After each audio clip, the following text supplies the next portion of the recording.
40 ఏళ్ల ఇండస్ట్రీ అని చెప్పుకునే చంద్రబాబు రాష్ట్రాన్ని సర్వనాశనం చేస్తున్నారు. ఏపీని పూర్తిగా అప్పుల కుప్పగా మార్చేశారు.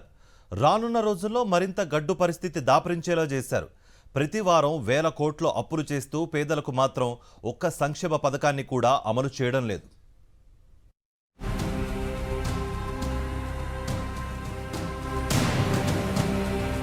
కేవలం వారం రోజుల వ్యవధిలోనే చంద్రబాబు ప్రభుత్వం ఏకంగా 14,000 కోట్లు అప్పు చేసింది. గత మంగళవారం జూన్ 3న 7,000 కోట్లు అప్పు చేసిన చంద్రబాబు సర్కార్ తాజాగా ఈ మంగళవారం మరో 7,000 కోట్లు అప్పు చేసింది. 6.65% నుంచి 7.8% వడ్డీకి ప్రభుత్వ సెక్యూరిటీలను విక్రయించడం ద్వారా రాష్ట్ర ప్రభుత్వానికి ఈ మొత్తం అప్పును ఆర్బీఐ సమీకరించింది. మంగళవారం చేసిన అప్పుతో ఏడాది పాలనలోనే చంద్రబాబు సర్కార్ రాష్ట్ర ప్రజలపై 1,58,604 కోట్ల రూపాయల అప్పుల భారం మోపింది. ఇందులో బడ్జెట్ అప్పులే ఏకంగా 1,08,194 కోట్లకు చేరగా బడ్జెట్ బయట అప్పులు మరో 50,410 కోట్లకు చేరాయి. బడ్జెట్ బయట వివిధ కార్పొరేషన్ల పేరుతో 19,410 కోట్లు అప్పు చేశారు. ఇది కాకుండా రాజధాని అమరావతి పేరుతో ప్రభుత్వం ప్రపంచ బ్యాంక్, జర్మనీ సంస్థ హడ్కో నుంచి 31,000 కోట్లు అప్పు చేస్తోంది. రాజధాని అప్పులకు చంద్రబాబు ప్రభుత్వం ఉత్తర్వులు కూడా జారీ చేసింది.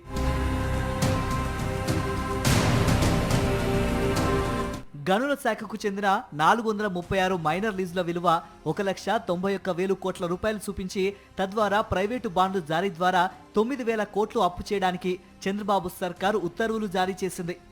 ఇందులో ఇప్పటికే 3,489 కోట్ల విలువైన బాండ్ల జారీ ద్వారా అప్పు చేసింది. మిగతా మొత్తాన్ని కూడా బాండ్ల జారీ ద్వారా సేకరించనుంది. ఏడాదిలోనే ఇంత పెద్ద ఎత్తున అప్పులు చేసిన ప్రభుత్వాలు గతంలో లేవు. చంద్రబాబు ప్రభుత్వానికే ఆ ఘనత దక్కింది.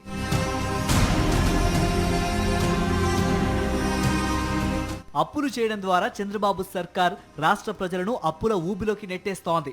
అయినప్పటికీ సూపర్ 6తో పాటు ఇతర హామీలను అమలు చేయడం లేదు. ఎన్నికల ముందు తాము అధికారంలోకి వస్తే అప్పులు చేయకుండానే సంపద సృష్టించి సంక్షేమ అభివృద్ధి పథకాలు అమలు చేస్తామని చెప్పిన చంద్రబాబు అందుకు విరుద్ధంగా మంగళవారం అప్పులు చేస్తూ రాష్ట్ర ప్రజలపై మోయలేని భారం మోపుతున్నారు. మొత్తంగా ఏడాది పాలనలో చంద్రబాబు ప్రభుత్వం ఏమైనా చేసిందంటే భారీగా అప్పులు చేయడం తప్ప ఏమీ లేదని స్పష్టమవుతోంది.